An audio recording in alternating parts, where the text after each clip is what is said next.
ഇടുക്കി ചിന്നക്കനാൽ മേഖലയിൽ വീണ്ടും ചക്കക്കൊമ്പന്റെ ആക്രമണം. 301 കോളനിയിൽ വീട് തകർത്തു. മാസങ്ങൾക്ക് മുൻപ് ആനിറങ്കലിൽ വെള്ളം മറിഞ്ഞു മരിച്ച ഗോപിനാഥന്റെ വീടാണ് തകർത്തത്. വീട്ടുകാർ സംഭവ സ്ഥലത്ത് ഇല്ലാതിരുന്നതിനാൽ ആളപായം ഉണ്ടായില്ല.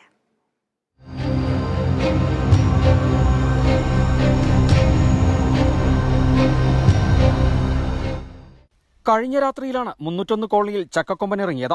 ഗോപിയുടെ വീടിന്റെ ഭിത്തി തകർത്തു. എത്രയോ കൊല്ലങ്ങളായിട്ട് കിടന്നിട്ടും ഭയങ്കര ശല്യമാണ്. ഒന്നാമത്തെ കേസ് ഇവിടെ ഒരു വഴിക്ക് പോലും പോകാൻ പറ്റാത്ത അവസ്ഥയാണ്. നമ്മൾ എന്നാ എപ്പോഴും ആനയെ പിടിച്ച് പോകാൻ പറ്റുമോ?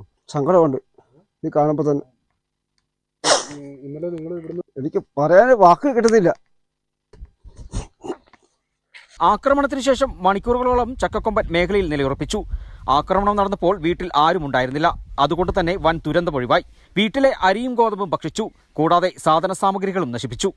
ഇത് എന്നും ഇങ്ങനെ തന്നെ. ആന എപ്പോഴും ഉണ്ട്. ഈ 301 കോളനി ഇല്ലാത്ത സമയമില്ല ആനകൾ. നമ്മളിവിടെ കുറച്ച് പേരേ ഉള്ളൂ. ഞങ്ങളുടെ കാര്യങ്ങൾക്ക് വേണ്ടി തീരുമാനം ഉണ്ടാക്കാൻ ആരുമില്ല.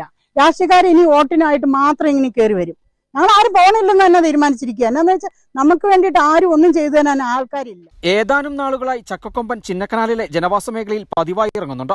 കഴിഞ്ഞ ദിവസം പന്നിയാറിൽ റേഷൻ കട തകർത്തിരുന്നു.